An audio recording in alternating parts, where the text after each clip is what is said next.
यहाँ दीप प्रज्वलन का कार्यक्रम का शुभारंभ हो रहा है।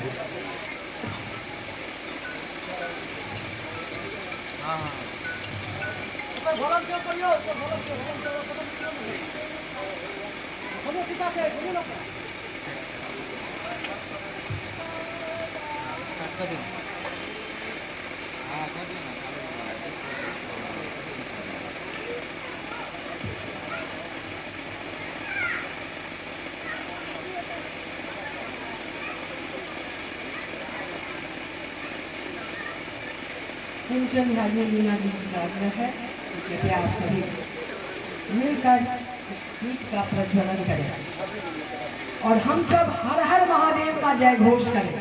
हर हर महादेव।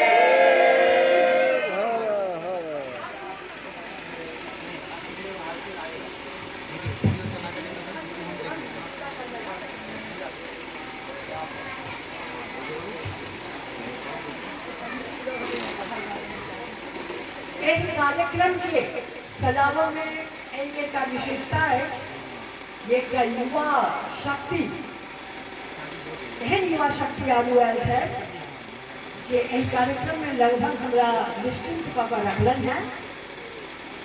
हम एहि कार्यक्रमक ऊर्जावान संयोजक